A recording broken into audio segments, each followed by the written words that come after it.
میرے ایک پیشنٹ تھی لیبر میں تھی اور مجھے کہتی ہے میڈم دعا کری میرا بیٹا، مجھے پتا تھا اس کی بیٹی ہے، میں نے الٹرا ساؤنڈ کیا ہوا تھا، بتایا نہیں تھا، تو کہتی ہے دعا کرے میرا بیٹا ہو جائے۔ میں نے کہا اچھا اللہ جو کرے گا بہتر کرے گا، ڈونٹ وری اباؤٹ دیٹ، اللہ تعالیٰ سے صحت کی دعا مانگے۔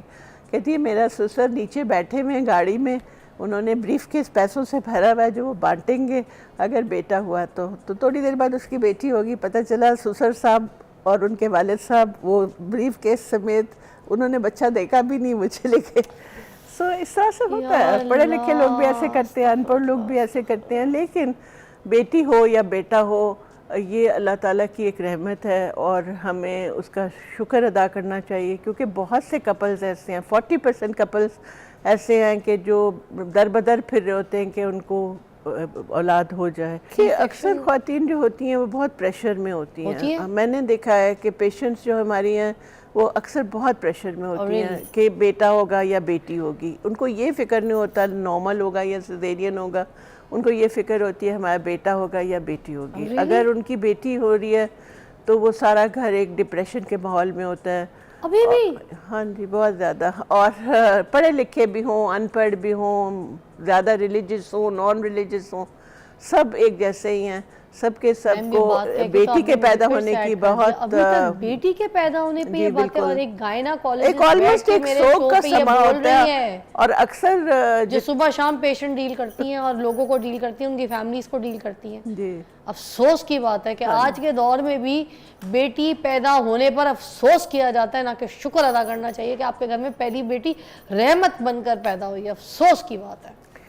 اچھا، یہ تو آپ نے نارمل ڈیلیوری کے بارے میں بتایا، مجھے بتائیے کہ جو سی سیکشن ہے اس سے زچہ اور بچہ جو ہے اس کی صحت پر کیا اثرات جو ہے وہ مرتب ہوتے ہیں؟ بچے کے لیے تو عام طور پہ سیکشن ڈیلیوری جو ہے وہ بڑی سموتھلی چلی جاتی ہے، بیکاز اس کو کسی پریشر کا وہ نہیں ہوتا۔ جو بیبی کو پرابلمز آ سکتے ہیں، اگر انیستھیزیا میں کوئی پرابلم ہو تو وہ بچے کو افیکٹ کر سکتا ہے، اور جو زیادہ بلیڈنگ اگر ہو جائے تو وہ ماں کو افیکٹ کرتی ہے، یا انفیکشن ہو جائے سیزیرین کے بعد تو وہ بھی ماں کو افیکٹ کرتی ہے۔ انفیکشنز کس قسم کے، یہ بھی بتا دیجیے گا ذرا دیکھنے والوں کو تاکہ احتیاط رکھیں، کس قسم کے انفیکشنز ہو سکتے ہیں؟ دیکھیں آج کل تو اینٹی بایوٹکس بہت سیف ہیں، اور اینٹی بایوٹکس پروفائلیکٹکلی سب پیشنٹس کو ملتے ہیں، اور اینٹی بایوٹکس کی وجہ سے انفیکشن ریٹ بہت کم ہے۔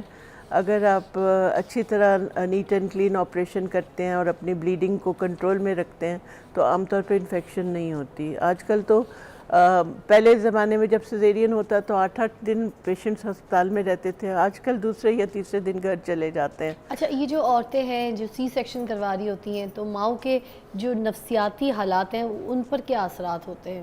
ایک مینٹل ٹارچر بھی تو ہوتا ہوگا نا کہ میرے ایک پیشنٹ تھی لیبر میں تھی اور مجھے کہتی ہے میڈم دعا کری میرا بیٹا، مجھے پتا تھا اس کی بیٹی ہے، میں نے الٹرا ساؤنڈ کیا ہوا تھا، بتایا نہیں تھا، تو کہتی ہے دعا کرے میرا بیٹا ہو جائے۔ میں نے کہا اچھا اللہ جو کرے گا بہتر کرے گا، ڈونٹ وری اباؤٹ دیٹ، اللہ تعالیٰ سے صحت کی دعا مانگے۔ کہتی ہے میرا سسر نیچے بیٹھے ہوئے ہیں گاڑی میں، انہوں نے بریف کیس پیسوں سے بھرا ہوا ہے جو وہ بانٹیں گے اگر بیٹا ہوا تو تھوڑی دیر بعد اس کی بیٹی ہوگی، پتہ چلا سسر صاحب اور ان کے والد صاحب وہ بریف کیس سمیت انہوں نے بچہ دیکھا بھی نہیں مجھے لے کے۔ سو اس طرح سے ہوتا ہے، پڑھے لکھے لوگ بھی ایسے کرتے ہیں، ان پڑھ لوگ بھی ایسے کرتے ہیں، لیکن بیٹی ہو یا بیٹا ہو یہ اللہ تعالیٰ کی ایک رحمت ہے اور ہمیں اس کا شکر ادا کرنا چاہیے، کیونکہ بہت سے کپلز ایسے ہیں، 40% کپلز ایسے ہیں کہ جو در بدر پھر رہے ہوتے ہیں کہ ان کو اولاد ہو جائے، اور وہ اولاد کے لیے کبھی کوئی علاج کرا رہے ہوتے ہیں، کبھی کوئی کروا رہے ہوتے ہیں۔ ان لوگوں سے تو اس لیے اور یہ بھی ہمیشہ یاد رکھیے کہ بیٹا یا بیٹی جو ہے وہ مرد کی طرف سے، جو وائی کروموسومز ہیں وہ آدمی کی طرف سے آتے ہیں۔ سو جو سسرال والے یا جو آدمی اپنی خواتین کو بلیم کرتے ہیں کہ ان کی بیٹی ہوئی ہے، وہ ہمیشہ ان کو یہ سوچنا چاہیے کہ یہ میل سے جو میل سپرم ہے، وائی سپرم جو ہے وہ میل سے ہی وہ جینز آنے ہیں، وہ عورت کے اندر نہیں ہوتے ہیں۔ تو اس لیے اگر کوئی ذمہ دار ہے تو وہ لڑکا ہی ذمہ دار ہے کہ اس کا بیٹا ہو رہا ہے یا بیٹی ہو رہی ہے، اور وہ خود ذمہ دار بندہ جو ہے اس عورت کو ایسے چھوڑ کے چلے جاتا ہے اور اس کی خوشی نہیں کرتا. بالکل بھی نہیں. آئے ہائے استغفر یہ آج بھی ہوتا ہے, ایسے ہی ہوتا ہے. سارا میرا سینیریو ہی سن کے نا خیر چینج ہو گیا. آئی نو جو لوگ دیکھ رہے ہیں اگر تھوڑی سی اس بات کی عقل اور سمجھ رکھیں تو آپ کے گھر میں اگر بیٹا ہو یا بیٹی, اس میں آپ کو کوئی سیڈ ہونے کی, افسوس کرنے کی یا دکھ کرنے کی ضرورت نہیں ہے. کوئی سوگ والی بات نہیں ہے, کوئی سوگ کی خبر نہیں ہے, آپ نے کسی کی فوتگی کی خبر نہیں دی, آپ نے کسی کے پیدا ہونے کی خبر دی ہے. جشن منائے, شکر ادا کریں. جس کے پاس اولاد نہیں ہے, جس نے کبھی اولاد کا منہ نہیں دیکھا, اس سے جا کے پوچھیں, پھر آپ کو قدر محسوس ہوگی. میں یہاں پہ ایک اور بات کہنا چاہوں گی, کیونکہ میں ایک پہلے ٹیچنگ ہاسپٹل میں اور اب اپنے ہاسپٹل میں کام کرتی ہوں, تو میں اکثر دیکھتی ہوں, میں لیبر روم کے بالکل سامنے ICU ہے جی, جہاں پہ مریض جو ہیں جو زیادہ بیمار ہوتے ہیں مریض وہ داخل ہوتے ہیں. سو میں اکثر دیکھتی ہوں کہ شروع میں جب پہلے یا دوسرے دن مریض داخل ہوتا ہے تو کافی سارے رشتہ دار موجود ہوتے ہیں, بیٹے بیٹیاں, ماں باپ, بہن بھائی سب اکٹھے ہوتے ہیں.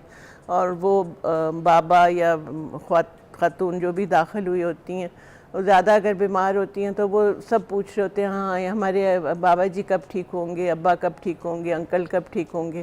وہ 2-4 دن جب گزر جاتے ہیں وہ آہستہ آہستہ سارے لوگ غائب ہوتے جاتے ہیں اور 1-2 لوگ رہ جاتے ہیں. ایٹ دی اینڈ اگر وہ بچہ, وہ بابا یا عورت خاتون زیادہ بیمار ہے اور لمبا ICU میں رہ رہی ہے, تو وہ اینڈ میں میں دیکھتی ہوں, اکثر میرا یہ اپنی آبزرویشن ہے, رات کو بھی کیونکہ میں جاتی ہوں, دن میں بھی, کہ ایک آدھ لڑکی بیٹھی ہوتی ہے, میں اس سے پوچھتی ہوں آپ کے یہ کیا لگتے ہیں, یہ میرے ابا ہیں, یہ میری امی ہیں. وہ اکثر وہ بچیاں جن کو آپ اتنا پسند نہیں کرتے وہی آپ کی اینڈ میں خدمت کر رہی ہوتی ہیں. لڑکے اپنے کام پہ چلے جاتے ہیں, رشتہ دار اپنے گھروں میں چلے جاتے ہیں, اور وہ بچیاں اپنا گھر بار چھوڑ کر اپنے ماں باپ کی خدمت کر رہے ہوتی ہیں. بیٹیاں ہی کرتی ہیں. جی بالکل کرتی ہیں. بالکل بیٹی کا چاؤ کیجیے, انہیں بیٹیوں کے لیے شکر ادا کیجیے. دیکھیں نبی پاک صلی اللہ علیہ وسلم اپنی بیٹی کے گھر جب جاتے تھے, جناب سیدہ کے گھر, تو میں آپ کو بتاؤں خوشی سے ملتے تھے, بہت پیار سے, بہت چاؤ سے. اور سب سے بڑی بات, اگر بی بی فاطمہ نبی پاک کے گھر آ جاتی تھی تو وہ اٹھ کے ملتے تھے, کھڑے ہوتے تھے, اہتمام کرتے تھے بیٹی کا, اتنا چاؤ کرتے تھے, مطلب شہنشاہ تھے وہ. اور اس کے باوجود وہ اپنی بیٹی کے لیے احترام میں کھڑا ہونا, ادب, رسپیکٹ, خوشی, تو ہم کیا کرتے ہیں, بیٹی پیدا ہوتی ہے تو افسوس کرتے ہیں. خیر اینی وے, آج ہم نے آپ کو بتایا یہاں پر سی سیکشن کا اور نارمل ڈیلیوری کے بارے میں. ڈاکٹر شہینہ ہمارے ساتھ موجود تھیں, انہوں نے بہت اچھی طریقے سے گائیڈ کیا, ہمیں ایکسپلین کیا, اور انہوں نے یہ بھی ہمیں ساتھ ساتھ بتایا کہ ویسے سب سے بہتر یہ کہ نارمل ڈیلیوری ہو, اگرچہ تو کوئی کمپلیکیشنز یا کوئی ایسی ریزنز یا کوئی ایسے پرابلمز دکھائی دیتے ہیں, کوئی ایسی پیچیدگیاں, تو ہی آپ کو سیزیرین کی طرف جانا چاہیے, نہ کہ یہ آپ فرمائش کریں, ڈاکٹر سے ریکویسٹ کریں, یا پھر بچی اگر کسی ایسی سچویشن میں اور کوئی مدر ان لا یا فادر ان لا فیصلہ لے کے تو اپنی بہو کو جو ہے کیا کرم پہ ایسے ذبح کروا دیں, ایسے نہ کریں. جو اس کے لیے بہتر ہے, اس کی صحت کے لیے, بچے کے لیے, اولاد کے لیے, وہ دیکھیے. That is more important. Thank you so much آپ کی ٹائم کا, and you are very kind and very honest doctor. اللہ تعالیٰ آپ کو بہت صحت اور خوشیاں دے, اتنا اچھا آپ کام کریں, آپ کے ہاتھ میں شفا ہے, اینڈ آپ نے اپنا ٹائم نکالا اور اتنے لوگوں کی رہنمائی کی. آنیسٹلی دل سے تھینک یو سو مچ. تو آپ سے ملاقات کرتی ہوں کل. اللہ حافظ.